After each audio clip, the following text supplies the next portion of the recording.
dia akan besar ni. Dia ambil gambar boleh. Ha. Anak dia lah ni. Besar tu. Ha. Awak ni dah tanda lah. Tanda lah. Dia gelap sikit lah. Oh, gelap. Dia 1,000 dia harga dia. Tu. Jadi kalau beli anak, taklah mahal sangat. Kita belah kan. Anak kan 200 lah. Tapi kalau Berapa tu? tinggal semua. Tapi besar dia. Tu. Jadi kalau ada hak tidur rumah, kan? Orang kata, oh ini memang pemain dia. Tapi hak kita nak guna memang telur hari-hari nak sembelih. Tapi hak ni boleh juga. Bila jadi bapa, bagi kahwin dengan hak yang dia dapat anak dia hitam tu juga. Dapat kemudian lah. Dia nanti bila dah nampak macam okey dah semua. Ni jantan tu. Ni jantan 3 tu. Ni nak saya Tina pula. Nampak tu. Tak ada nak pegang dia dah kalut dah. Kan? Orang dah ya.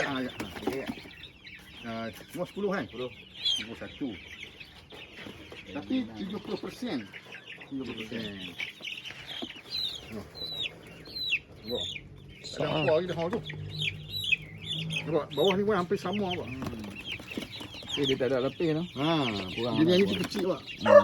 Ada umur sama kan? Dah ubah 2 kan? Yang ni 2 Tina lagi 5. Ni. 3.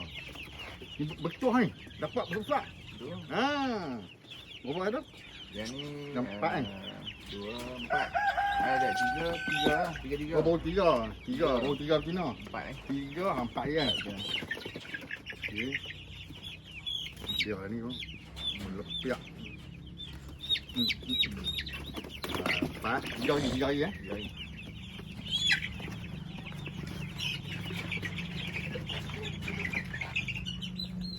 Besar. Besar. Tak duduk lah. 2 hari. Okey, pilih mana nak?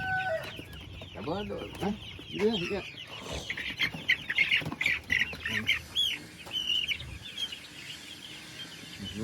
Canyok awak. Betul kan? Tu dia gayak ke dia takut lah? Dia lemah. Lemah. Dan jantan tak lemah dia. Abdina dia lemah kuat. Pegang-pegang apa tu lah. Dia tu lah kan. Besar.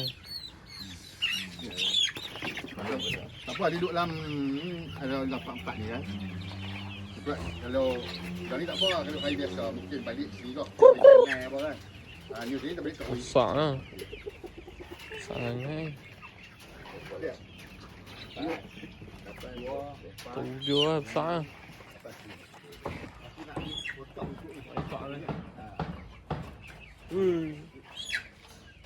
Oh tu dia punya ni ke? Takut lah. Besar ni. Dia ni, emas ni. Besar lah.